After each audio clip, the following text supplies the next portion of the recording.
Hi, welcome to Quilting with Lori. My name is Lori Dickman. Today I'm starting a series where I want to share with you how you can use the scraps from your stash to make beautiful scrappy blocks and quilts. A couple of weeks ago I shared a video with you that I entitled How I Use My Scrap Stash. And in that video I showed you how I cut up my scraps and how I sorted them, organized them, and stored them and got ready to use them for a quilt. And then last week I shared a video on how I used all those pieces and remnants from which I made crumb blocks or crumb quilts. Today I'm going to share with you how you can take your scrap stash and make some beautiful quilts. And we're going to start with the Starlight quilt that's on the back here on the wall. This is my book. It's Scrappy Speedy Solutions Quilt Patterns. It goes with my series, and the other book is behind me there on the shelf. That is my techniques book. This is my patterns book. Between the two, you get a total of 17 patterns.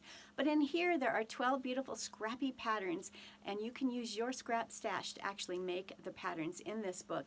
And I want to start by showing you how you can make this Starlight quilt. It involves just one block. It's the Starlight block, and lots of gorgeous, beautiful scraps from your stash. So let's get to the tabletop where I can show you how this is done.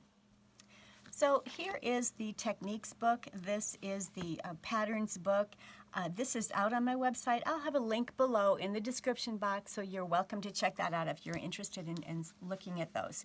But this is the first block that I want to share with you, and it's the first pattern in the book. When I do list the supplies needed for any of my patterns in these books, I list the yardage for those of you who don't yet have a scrap stash put together, and I also list all of the different squares and the different values or the strips that you'll need for each of the blocks. So all of it is listed there, and you don't actually have to have a scrap stash ready to go to use the patterns in this book. So here are a couple of the Starlight blocks. This one is just a nice, bright, cheerful one, and this one right here has some Christmas fabrics. You can take this pattern and maybe just make a table runner. Make 3 of these blocks or 5 of them to make a table runner. Or you can make it king size. The pattern itself just requires 9 different blocks, and it's a wall quilt. However, you can make it as large or as small as you want. In fact, you can do that with all of the blocks and the quilts that are in this book. I also have something else for you out in a playlist on my YouTube channel. It's a 52-week series of scrappy blocks. And out there you can watch all of the videos and download all of the patterns for the blocks as well as for the quilts for 52 different blocks, and many of them have quilt patterns that are in here. So definitely go out there and check out that playlist. All of these blocks are available to you, and the PDFs as well as pictures of the quilts that you could make, and the instructions on how you pull squares and strips, etc., from your stash to make those. So don't forget to check that out. There's lots of free tutorials out there for you and patterns on that. Now let's get to these 2 blocks here and see how we make those. As I shared with you a couple of weeks ago, I store my scraps in these bins, these little plastic shoebox bins. You can get them at the dollar store, at Target, at Walmart, online, everywhere you can get them. Just make sure that the lids that you get for them actually do correspond to the bottom. I made the mistake one time of buying a set of 6 of them, and I grabbed the wrong lid. So make sure you check that out. I do like to keep a labeling machine in my quilt studio, and I label all sides of this so that when I put this in the bookshelves and they're all stacked on my bookshelf, I can see exactly what's inside. And this particular one happens to be my 2.5-inch squares, and I've tried keeping them sorted between darks, mediums, and lights. And of course, they do get quite messy, but if you can spend some time, maybe when you're watching TV at night, and just get them organized to the best of your ability, that would make it easier when you're grabbing stacks. So let's say I needed 25 2.5-inch dark squares. I would just grab a stack like this, and I've got at least 25, probably many more than that. But that way I'm not having to go through and cut anything. They're already cut. they're ready to go. I just grab the stack that I need. If I need mediums or brights, or if I need lights, I can just grab stacks of them, put it in. I like to put my squares that I need, or my strips, in an empty tub like this. I'll go to my stash, pick what I need from the appropriate size bins or strips of squares and strips, and I'll put it in another bin, and I'll take that bin then to my sewing machine, and I'm ready to start making the blocks. So that's one of the things I love about getting my scrap stash cut up, sorted, organized, and ready to go. The cutting is all done for you. So when you're inspired to make a quilt, all you need to do is go collect the parts and pieces you need and take it to your sewing machine and start sewing. I love that. So to make these blocks here, this is what is required for each of the block. We're going to need one 4.5-inch light.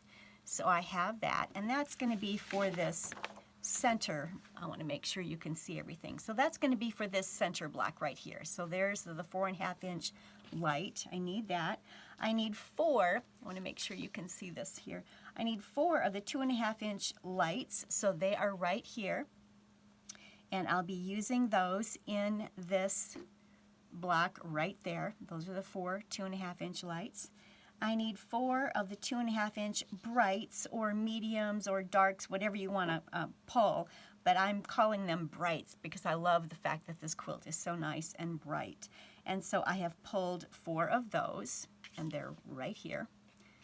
So let me pull this to the side. So there's 4 brights, here are 4 lights, and we've got the 4.5-inch center. All right, what do we need next? We need 4 of the 3-inch lights and 4 of the 3-inch brights for our half square triangles. So here are our half square triangles that we are making here and here. And what we need is 4 of the lights, 4 of the brights, and 8 of the darks. These are all 3-inch squares, and we're going to make half square triangles from these. What I love about the Speedy Solutions to cut and organize your scrap stash is that there are so many different ways or different techniques you can use, quilting techniques, to make a block. And what I'm going to do right now is link in a video here on how to make half square triangles using these squares. I always pull larger squares that I'll need, and then they're going to be trimmed down to 2.5-inch squares. So I'm pulling 3-inch squares to end up with 2.5-inch half square triangles.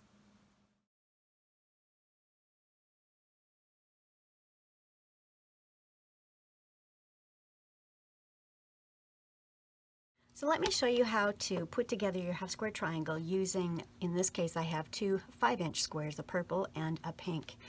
I simply take all of my squares and I put them right sides together, and I put them together in pairs. And I do that in assembly line fashion. So all of my half square triangle squares are put together in pairs. Then I take a ruler and a marker or a pen, and I draw a diagonal line from one corner to the other on all of those pairs. Once I've done that, then I take each of the pairs to my sewing machine, and again in assembly line fashion, I am going to sew a scant 1/4 inch on each side of that drawn line, as you see here. And let me get you a closer view of that. Then I use my ruler and my rotary cutter, and I cut on that drawn line so that we have basically two sets of half square triangles. And you see that I have already pressed them. So every step is done in assembly line fashion, and then I take it to the ironing board and press them open, press toward the dark. Then the most important step at this point is to square up each of these to the size that your pattern is calling for. If it wants a 4.5-inch half square triangle, then you need to square it up to that. So let's go over here, and I happen to have a 4.5-inch Omni Grid ruler that I'm going to use to square this up. I am placing that diagonal line, the 45-degree line, on the seam allowance of the half square triangle. I'm going to make sure that that's all lined up properly, and then I'm going to trim away the excess.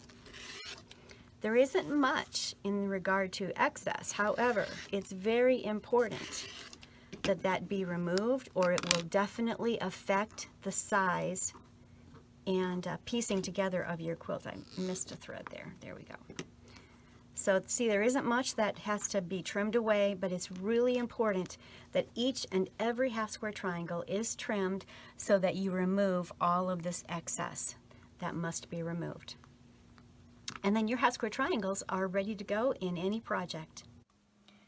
So for the half square triangles in the Starlight block, we're going to use these 4 3-inch lights with 4 of the 3-inch darks to make these 8 half square triangle units here.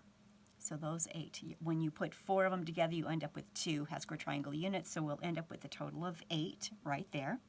Then we're going to use these 4 bright 3-inch squares with the remaining 4 dark 3-inch squares to make the half square triangle units that are going right in the center here. And what you want to make sure when you're putting the block together is that your points are facing the center of this square here. You want the points going in.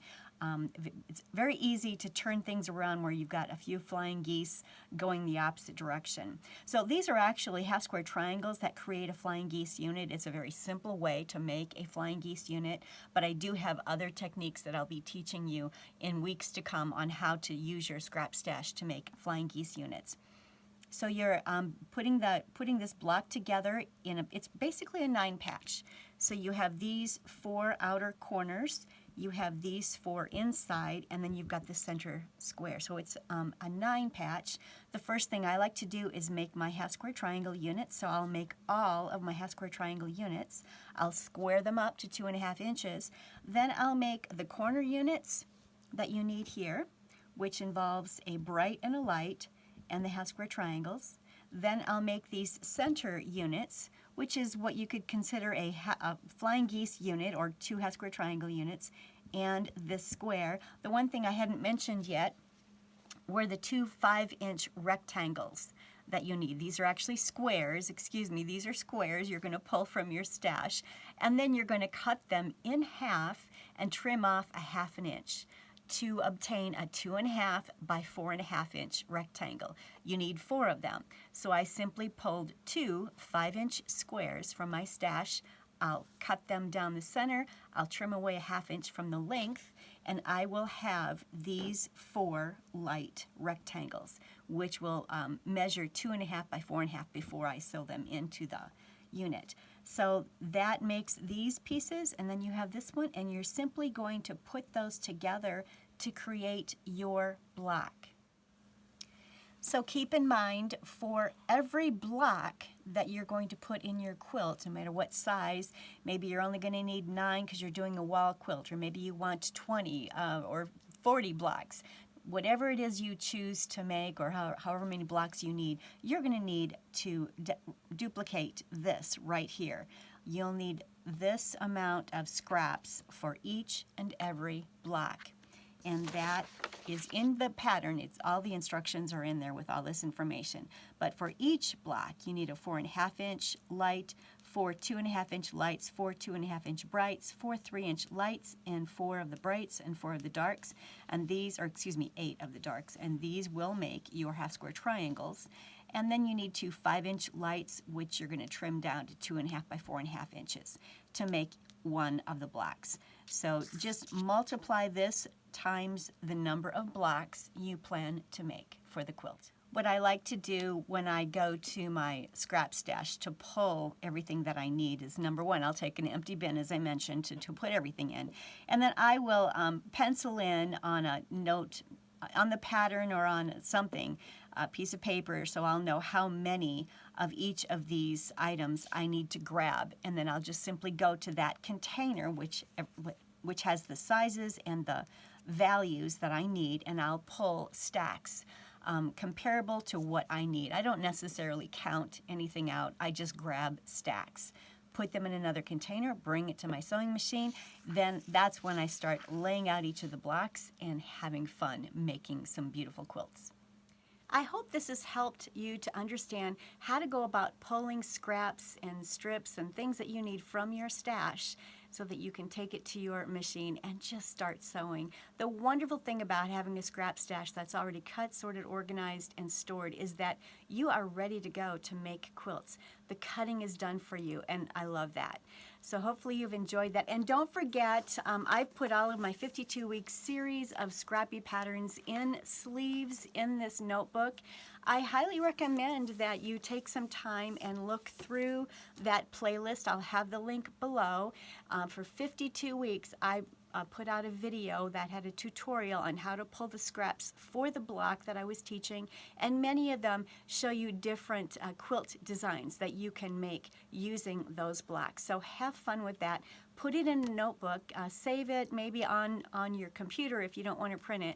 I do like to have mine printed. For me, that's just the way I work with things. But if you like the content that I provide for you, please don't forget to like and subscribe and comment. I love to hear from my viewers. And share these videos with your friends and with your quilt guilds. It's a great way for other quilters just like yourself to become aware of it. I really appreciate your doing that. And if you're interested in checking out these books, I'll have links below to that. Plus, I will have links below to how to scrap up your stash, which is a video that I put out a couple weeks ago. I will also have the next video, which is how to make a crumb quilt, how to use your crumbs. And that's all of your leftover parts and pieces when you scrap up your stash, and you can make beautiful crumb quilts with that. So that will be linked below, as well as the playlist. I'll also have that playlist of the 52-week series of scrappy blocks. Thank you so much for joining me today as I've shared with you how to pull from your scrap stash to make a beautiful block. This is the Starlight block we saw today in the Starlight quilt. I think next week what I'll do is show you how to create the scrap blocks for my Ducks in a Pond quilt. That's the second pattern in the book. There are actually 4 different blocks that you can use your scraps to make this beautiful quilt. So we'll have fun with that next week. So until then, happy quilting.